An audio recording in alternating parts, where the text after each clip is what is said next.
अल्लाह के रसूल सल्लल्लाहु ताला अलैहि वसल्लम एक दिन में अल्लाह की बारगाह में 100 मरतबा तौबा करते थे। सुभान अल्लाह, सुभान। कितनी मरतबा बोलो प्यारे? 100 मरतबा। ये एक हदीस हो गई। दूसरी हदीस में 70 का जिक्र आता है। 70 मरतबा तौबा करते थे। तौबा है क्या? फैशन नहीं। तौबा का मतलब यह है कोई गुनाह हो जाए तो उसकी माफी, ये तो है तौबा। कोई गुनाह हो जाए तो उसकी माफी। और अब तो इतनी आसान है, किसी के ठोकर मार दो, वो आंखें निकालो, कहिए सॉरी और निकल जाओ, इतना आसान कर दिया। लेकिन तौबा का मतलब यह है माफी। हमने जो गुनाह किया अल्लाह की बारगाह में अल्लाह से माफी मांग रहे, मौला माफ कर दे, इसी का नाम तो तौबा। बोलो है कि नहीं? मेरे नबी सुबह से लेकर के शाम तक 70 मरतबा और एक हदीस में 100 मरतबा। मगर एक सवाल आता है, पूरी दुनिया के मौलवियों से पूछ लो और अगर गलत साबित हो जाए तो फिर बुला लेना। पूछना क्या ये? हमारे नबी बल्कि सारे अंबिया सर से लेकर के पांव तक गुनाहों से पाको साफ थे। बोले इस पे ईमान है कि नहीं? बेशक बेशक। हमारे नबी गुनाहों से पाको साफ। और तौबा कौन करता? गुनाहगार जी। सवाल समझ रहे मेरा? नबी गुनाहगार नहीं तो फिर तौबा क्यों? समझ रहे सवाल मेरा? अगर समझ रहे तो अल्हम्दुलिल्लाह कहो। अल्हम्दुलिल्लाह क्यों कहलवा रहा हूं ना? आम के आम और गुठलियों के दाम। मुझे पता चल जाएगा समझ रहे हो और तुम्हें अल्हम्दुलिल्लाह कहने का सवाब मिल जाएगा। हमारे नबी गुनाहगार नहीं, सर से लेकर के पांव तक पाको साफ है, मासूम अनिल खता है। तो जब नबी गुनाहगार नहीं तो फिर तौबा क्यों? और हदीस भी ये सही है, नबी 100 मरतबा या 70 मरतबा अल्लाह की बार में इस्तगफार पढ़ते हैं, अल्लाह की बारगाह में तौबा करते हैं। तो जो गुनाहगार नहीं तो फिर तौबा क्यों? हदीस भी सही है और ये भी सही है कि नबी गुनाहगार नहीं। तो फिर इस हदीस का मतलब क्या है? अगर इजाजत हो तो बता दूं, वरना ऐसे ही चला जाऊं। सुनना चाह रहा ना? इस हदीस का मतलब क्या है? नबी 70 मरतबा या 100 मरतबा अल्लाह की बारगाह में तौबा कर रहे। तो सुनो, कुछ हदीसें तालीम उम्मत के लिए होती है। सुभान अल्लाह, सुभान अल्लाह, सुभान। तालीम उम्मत का मतलब भी समझ लो जी। उम्मत को सबक सिखाने के लिए। कुछ हदीसें उम्मत की तालीम के लिए होती है। ये भी वही हदीस है ताकि हम और आप समझ जाए जो नबी गुनाहगार नहीं, खताकार नहीं, सर से लेकर पांव तक पाको साफ है गुनाहों से, वो तो अल्लाह की बारगाह में 70 मरतबा तौबा करे। और हम गुनाहों में फंसे हुए हर कदम गुनाह की तरफ, तो हमें कितनी मर्तबा तौबा करनी चाहिए ताकि सबक मिल जाए। अब सीने पे हाथ रख के बताओ, ईमानदारी से तौबा करते हो अल्लाह की बारगाह? एक भी जाके शाम को अल्लाह की बारगाह में गिड़गिड़ा के रो रो करके तौबा नहीं करता। और अगर कोई दिक्कत और परेशानी हो जाए ना, तब भी देखिए उसका ईगो समझे। दूसरा जब आएगा बोले क्या बात है, रो रो के कह रहे पता नहीं यार, अल्लाह ताला को मेरी कौन सी बात बुरी लग गई। ओहो, इससे ये पूछो तेरी अच्छी कौन सी थी। लोगों की मेंढ तूने काटी, झूठ तू बोला, लोगों में झगड़े तूने कराए, जहां मौका मिल गया वहां तूने गिलेफी कर दी, जहां तुझे मौका मिला वहां तूने पांव रख दिया, और फिर कह रहे हैं कि पता नहीं अल्लाह ताला को मेरी कौन सी बात बुरी लग गई। जरा संभालो।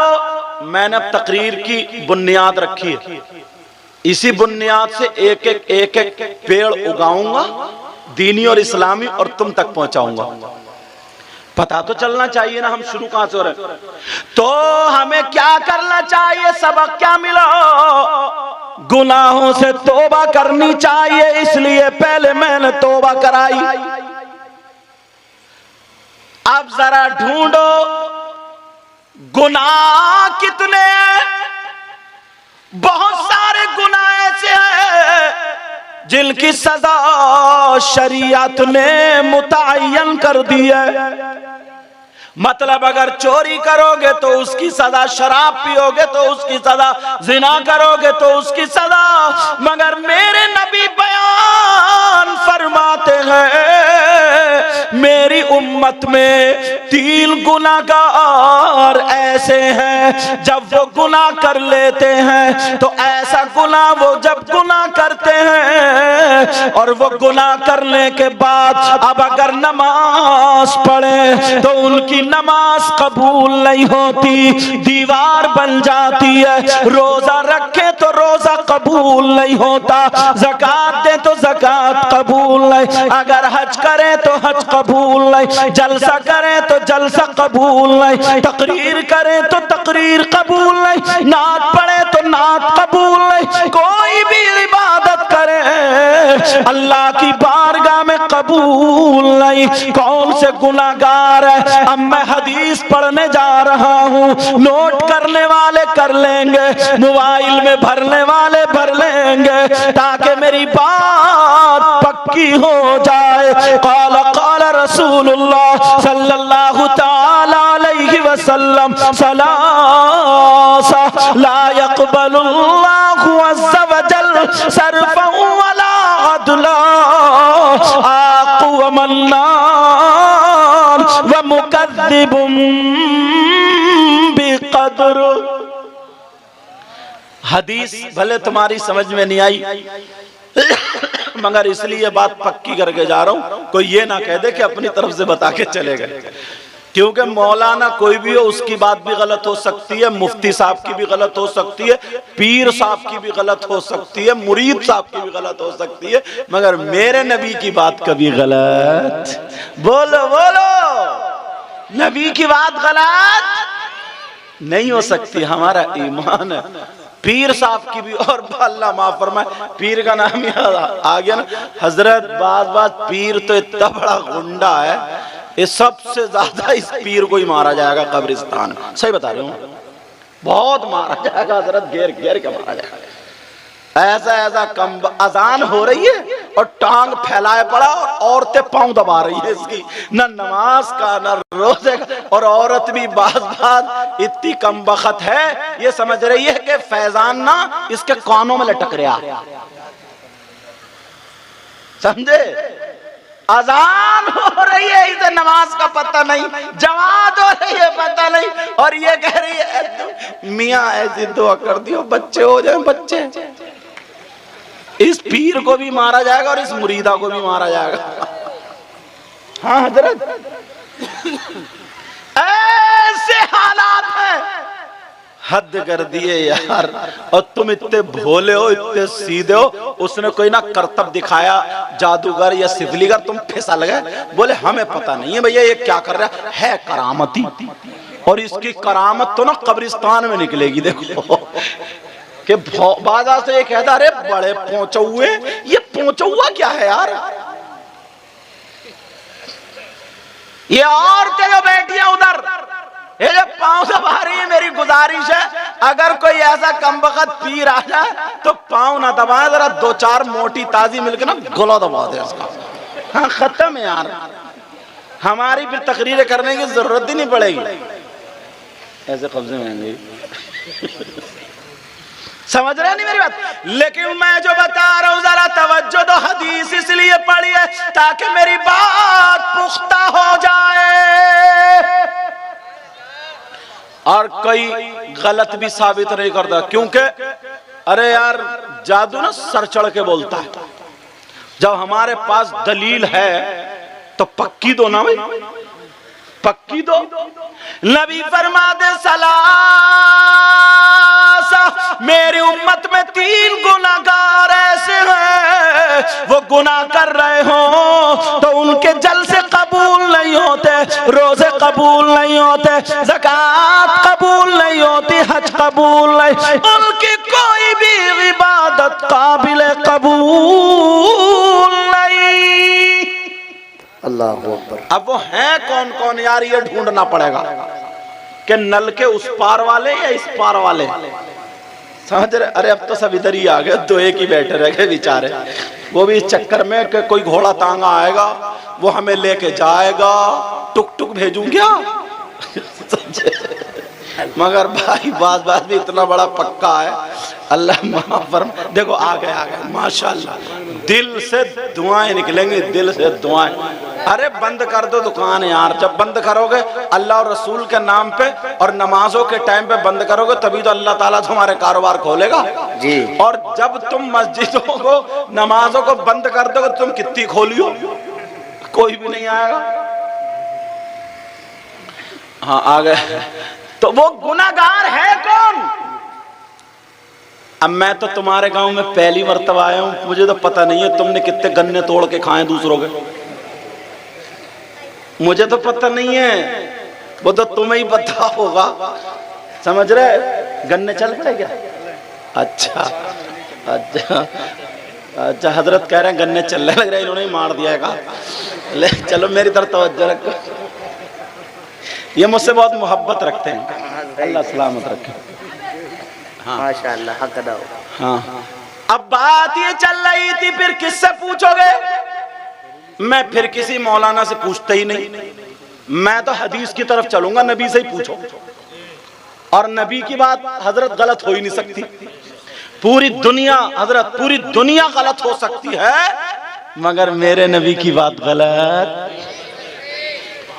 अब ढूंढो तलाशो, हदीस में खुद ही नबी ने बता दिया, खोलू मगर तब बताऊंगा जब तुम तौबा करो कि आज के बाद हम वो गुनाह नहीं करेंगे, क्योंकि मैंने तौबा से शुरू करी।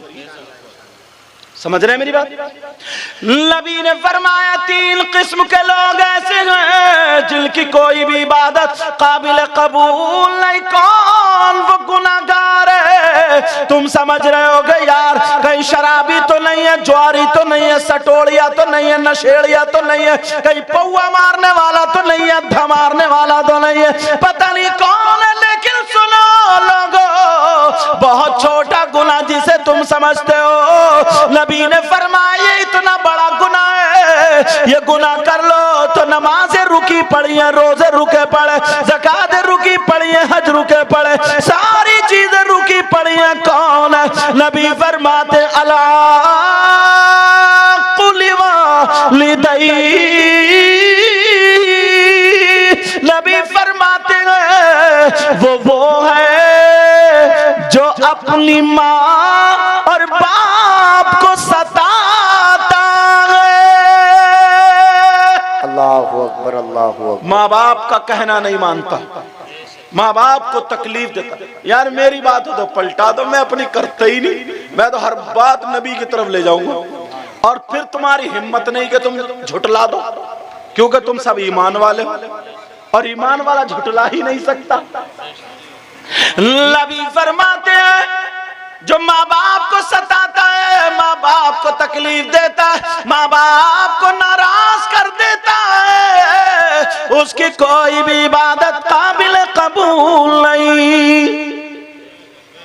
जब हम आए ना तो पता चला सैयद साहब या सैयद साहब भी आए, इतने लोग तो लोग हाथ चूमने को भागते दौड़ते, कोई कपड़े पकड़ रहा, कोई हाथ पकड़ रहा, ये सोच रहा क्या समझो बरकतें तो लूट रही है, लूटो, समझे। जब भागते हैं बाज तो हाथ चूमते चूमते नाक लगा देता, नाक, और फिर दूसरा पहुंच जाता है, ये चलो फायदा है, लेकिन पता नहीं। एक भाई आए, मैं लेटा था, मैंने कहा क्योंकि मैं मुसलसल चल रहा हूँ ना रात से, बहुत दूर से, इन्हें पता कहाँ से, टिकट इन्होंने ही बनवा के दिया माशाल्लाह, अल्लाह ताला सलामत रखे। हवाई जहाज का टिकट इन्होंने दिया, पैसे दिए थे इन्होंने, बनवाया मैंने था ना। जो हक है वो हक है। मैंने ये कहा, मैंने कहा देखो मैं इतनी दूर से नहीं आ सकता, ट्रेन से तो आ नहीं सकता, दरभंगा उधर था, मैंने कहा ट्रेन से तो आ नहीं सकता, 3 बजे से तकरीबन मेरी तकरीर होगी। तो इन्होंने कहा हज़रत अगर हम फ्लाइट से हवाई जहाज चलवा ले तो, मैंने कहा अगर आप ऐसा कर लो तो अल्हम्दुलिल्लाह, मुझे तो दीन का काम करना। तो इन्होंने पैसे मुझे लगता कमेटी वालों से लिए थे, अपने घर से दिए। अच्छा, अभी तो अपने पास से दिए, बाद में लेंगे, ले लियो जरूर। अच्छा, कहीं बेचारे, एक तो मौलाना की तनख्वाह वैसे ही होती है, और ये कमेटी वाले गले पे पांव रख दे। पहले अच्छा कमेटी वाले बहुत कूदते हैं, बड़े नौरे लगा, कौन हजरत क्या चाहिए ये, और जलसा होने के बाद फिर नहीं पूछता कोई जल्दी, बड़े चालाक हैं कमेटी वाले भी। मगर मैं भी इंतजार नहीं करता हूँ, गाड़ी में बैठ के निकल ही जाता हूँ। कई जगह ऐसे हुआ, बाद में लिफाफा भिजाया, ये नूरुद्दीन मंजर साहब ने पूछा, कई जगह ऐसा हुआ, बाद में उन्हें ये डर रहता है यार अगले सालों कहीं नहीं आए तो क्या होगा। लेकिन सुनो, नबी फरमाते माँ बाप का नाफरमान, माँ बाप को सताने वाला, माँ बाप को तकलीफ देने वाला, माँ बाप का कहना ना मानने वाला, उसकी कोई भी इबादत काबिल कबूल नहीं।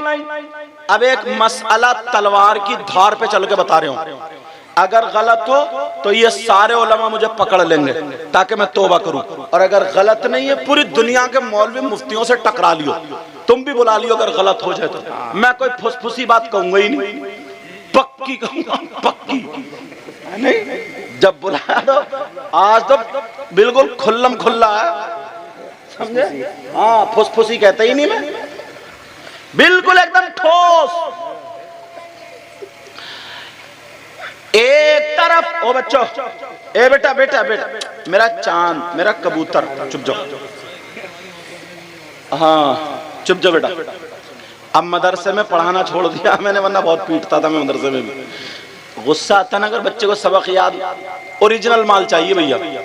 एक जगह दस्तार हो रही थी, बच्चे हाफिज पूरे हुए नहीं तो पगड़ी पे पगड़ी लपेट रहे यार, पगड़ी पे पगड़ी लपेट रहे, किसी के 18 पारे तो किसी के 22 पारे, वो भी संभल के याद रहे। मैंने कहा पगड़ी ये छोड़ो, पहले मुझे सुनाओ क्या करता हजरत। हमने तो बांधी यहाँ पे खूब तगड़ी करके, और वो मुसल्ले पे हुच्चड़ हुच्चड़ कर रहे तब क्या होगा उसका। अब क्या हुआ, बोले वो दौड़ नहीं निकली तो पगड़ी का अब्बा ने बेचारे ने सैकड़ों आदमियों की दावत कर दी, रिश्तेदार आ रहे हैं, बहन की शादी हो गई है तो दूल्हा भाई और बहन दोनों हार लेके आ रहे हैं, हार, और इधर 23वां सिपारा याद नहीं। ऐसे हालात, पक्का माल चाहिए, पक्का। अब सुनो, 1000 मौलाना या पीर या मुफ्ती साहब इधर लाइन में खड़े हो, मुझ जैसे मौलाना, मैं तो बेकार हूं, और अच्छे अच्छे मौलाना इधर लाइन में खड़े, 1000 और ज्यादा ले लो चलो, और तुम्हारे माँ बाप इधर लाइन में खड़े हो, समझ रहे, और तुम्हारे माँ बाप तुमसे नाराज हो, और ये 1000 मौलाना पीर मुफ्ती सुबह से लेकर के शाम तक तुम्हारे लिए दुआएं करते रहे, तो एक की भी दुआ तुम्हारे हक में काबिल कबूल नहीं होगी जब तक के तुम्हारी माँ और बाप राजी न हो जाए। अब बताओ, इससे बड़ी बात मैं और क्या कह सकता। तुम गलत भी साबित नहीं कर सकते। अब्बा बेचारा पड़ा खटिया पे और बीबी एसी में पड़ी है, बीबी लेटी एसी में, और मिला तो हजरत माँ बाप की बड़ी खिदमत करता हूँ, बड़ी खिदमत कर रहे आते। कान खोल के सुनो, यहां से सबक लेके जाना। जलसों को ना हंसी मजाक ठट्टा और खेल कूद और नारे लगाने का नाम जलसा नहीं है। यहां आए थे तो गुनाह थे, यहां से जब गए तो तौबा करके जाओ और कुछ ना कुछ ले करके जाओ। बेशक बेशक बेशक। तब तो है जलसा, समझे, वरना झलसा ही हो जाएगा। हाँ हाँ